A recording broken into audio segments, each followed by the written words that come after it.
Boa tarde, meu irmão. Boa tarde, minha irmã. Vamos aqui para a nossa próxima etapa. Um forte abraço a todos e que Deus sempre abençoe a cada um de nós e as famílias aqui representadas. Vamos permitir agora que o manto do Mestre amado, Senhor Jesus, o Rei da Glória, envolva cada um de nós e as famílias aqui representadas. Oremos ao Senhor. Maravilhoso eterno Deus, aqui queremos agradecer ao Senhor por todas as tuas bênçãos. Venha ser com cada um de nós aqui agora e que a paz do Senhor Jesus e o seu grande amor venha nos envolver em espírito e em verdade, para que possamos juntos, na luz do Espírito Santo, esse Deus maravilhoso, venha raiar luz sobre nós para entendermos a tua palavra e no teu santo amor buscar as bênçãos para viver a realidade da palavra de Deus em nossas vidas. Tudo isso te pedimos, com o perdão dos nossos pecados, no doce e santo nome do Senhor Jesus. Amém. Vamos lá. A frase é a seguinte. Olha só que maravilha. Deus abre portas onde tudo parecia impossível. Deus abre portas onde tudo parecia ser impossível. Possível e impossível para Deus é a mesma coisa. É mero significado de palavras. Vamos ver isso? Olha só, lá em Êxodo 14, vamos dar um pulinho lá em Êxodo 14. Em Êxodo 14, certinho, aqui. Em Êxodo 14 tem algo fantástico. Israel estava encurralado. Atrás vinha o exército egípcio, o maior exército da época. E à frente não tinha como. À frente, o Mar Vermelho. À frente, o Mar Vermelho. E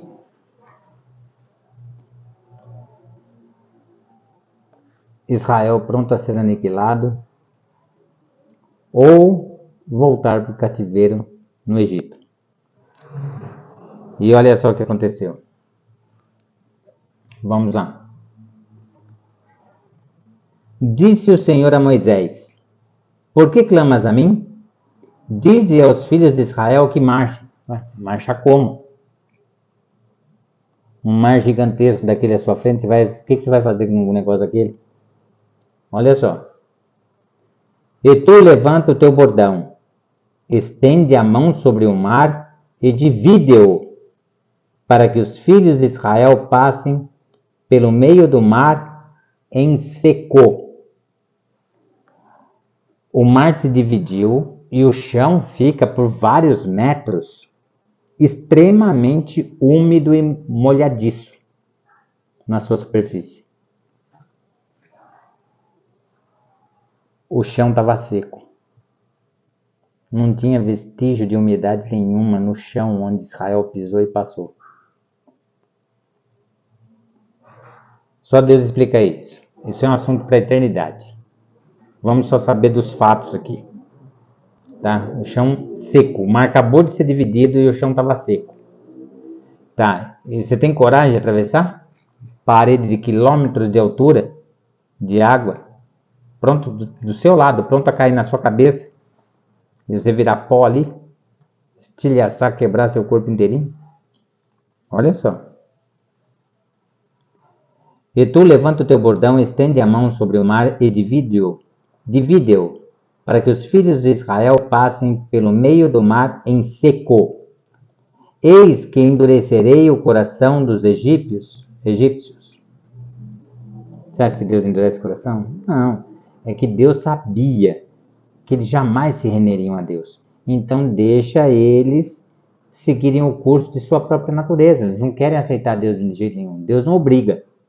Entendeu o espírito da coisa aqui? Deus não... Aliás, ao contrário. O Espírito chama. O Espírito Santo chama. Convence do pecado, da justiça e do juízo. Torna as coisas mais claras e transparentes impossível. Cristalina, como água pura. Qualquer um entende. A pessoa entende que precisa ir a Deus, mas não quer. Você vai fazer o quê? Entende? É nesse sentido, a gente precisa entender as coisas no Espírito. Tá? Eis que endurecerei o coração dos egípcios para que vos sigam e entrem nele.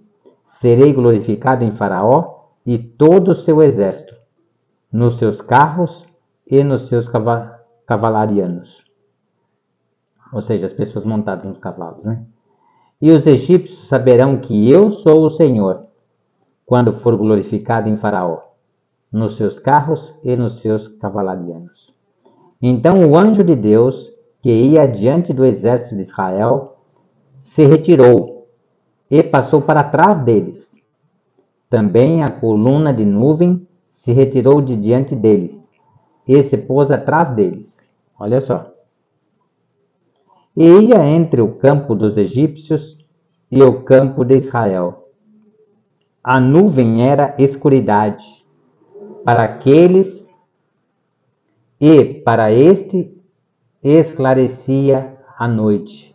Está entendendo? Ou seja, para os egípcios era uma escuridão lascada.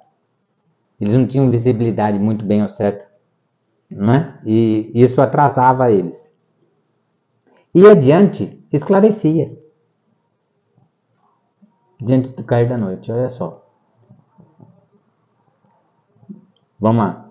E ia entre o campo dos egípcios e o campo de Israel.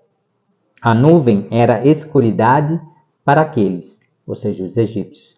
E para este, ou seja, Israel, esclarecia a noite. De maneira que, em toda a noite, este e aqueles não puderam se aproximar. Não puderam aproximar-se.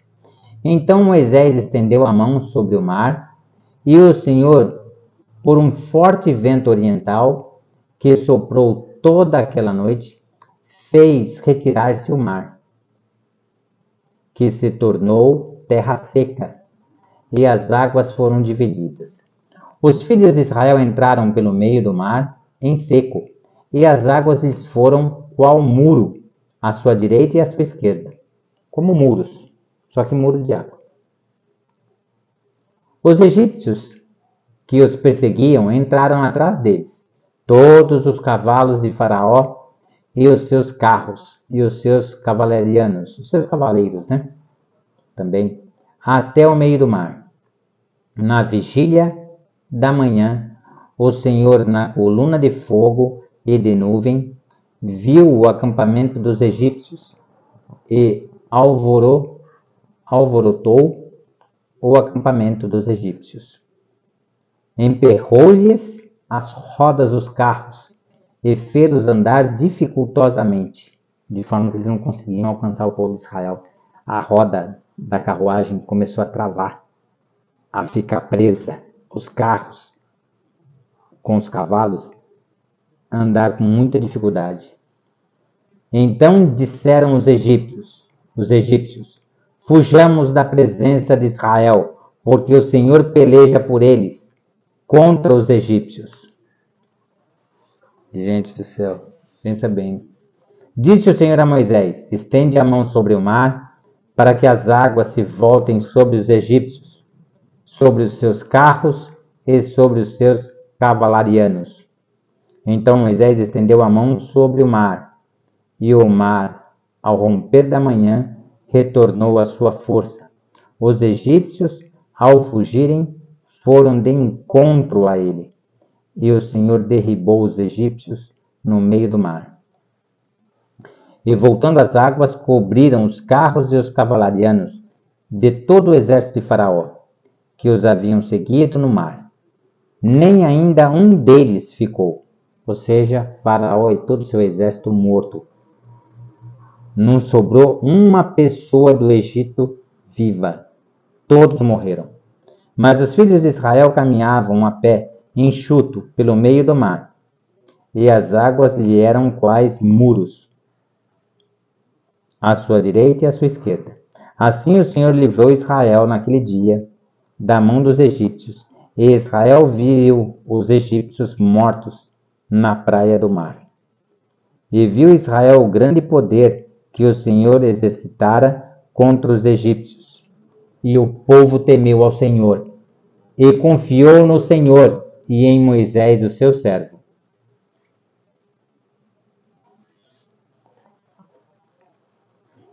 Não se tem notícia disso na humanidade. Em toda a história da humanidade, não se tem notícia de um Deus que deu tamanho livramento, que Deus, o eterno, o único Deus verdadeiro, o único Deus que existe, deu esse livramento a Israel.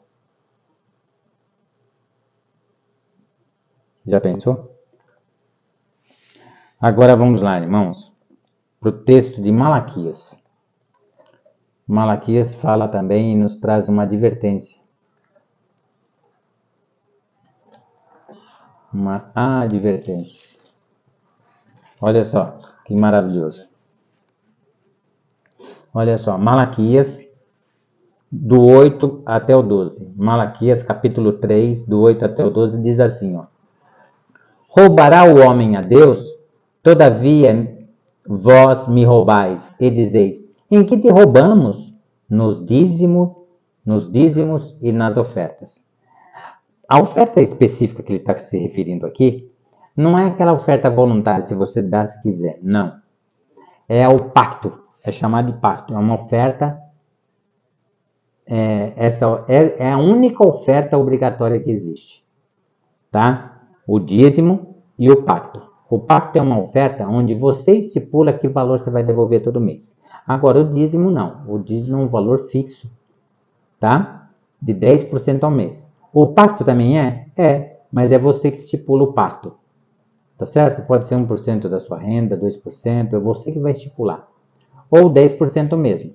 Por que Israel devolvia 10% de dízimo e 10% de pacto?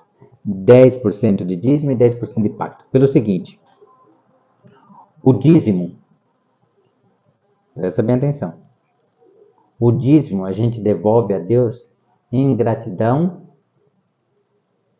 por sua criação, tá? Por ter nos criado, por cuidar de nós, pela criação. E o pacto nós devolvemos a Deus em gratidão pela nossa redenção, ou seja, pela nossa salvação em Cristo Jesus. Então Israel entendia que ambas se complementam e que ambas são importantes. Uma complementa a outra. Então, o grau de importância é o mesmo. Então, eles devolviam 10% de dízimo e 10% de pacto. Entendeu? Mas o dízimo não tem como. O dízimo é Deus que estipula, 10%. E o pacto, talvez você até gostaria de devolver, eu também, pelo menos 10%, mas nem sempre é possível. Por isso você estipula o montante que você vai devolver ou o percentual que você vai devolver como pacto. Se você estipulou R$100 todo mês, esse pacto é fixo, é constante, tá? Lá um belo dia ou outro, você pode aumentar, mas diminuir não. O dízimo é permanente 10% e o pacto você estipula um valor constante a ser devolvido todo mês para Deus, tá? É esse dízimo e esse pacto, esse dízimo aqui e este pacto aqui, você devolve todo mês para Deus, como primícia. Não é lá no fim do mês se sobrar, não. Você ganhou o seu salário, você vai tirar o dízimo e o pacto, é a primícia. A primeira coisa que você vai fazer com o seu dinheiro e devolver para Deus. Entendeu? Se a gente não rouba o vizinho da nossa casa, nós vamos roubar a Deus. Isso é uma coisa que pertence a Deus. Você pode até ficar com você, gastar, ou eu ficar com ele também e não devolver nada para Deus. Mas temos que ter ciência uma coisa: roubamos a Deus. porque é um dinheiro que Deus usa para usar no Evangelho eterno, a trazer pessoas para Cristo, a salvar almas. Tá bom? Então, olha só. Né? Roubará o homem a Deus? Todavia vós me roubais e dizeis: em que te roubamos? Nos dízimos e nas ofertas. Com maldição sois amaldiçoados, porque a mim me roubais, vós, a nação toda. Trazei todos os dízimos à casa do tesouro, para que haja mantimento na minha casa. Mantimento, principal mantimento espiritual, né? E também o mantimento físico, né? Em certas ocasiões na igreja. Trazei todos os dízimos à casa do tesouro, para que haja mantimento na minha casa. E provai-me nisto, diz o Senhor dos Exércitos, se eu não vos abrir as janelas do céu. Ou seja, várias janelas. Todas as janelas do céu serão abertas para nós.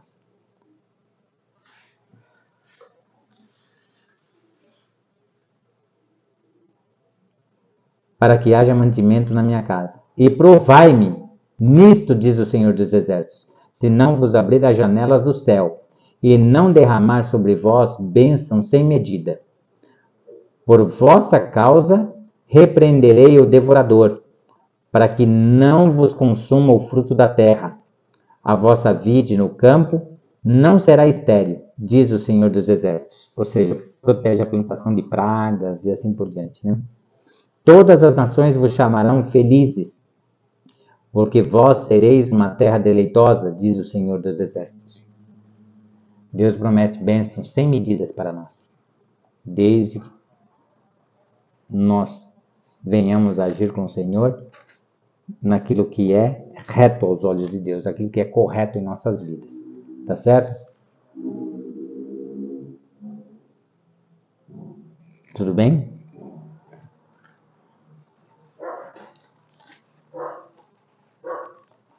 Tá certo?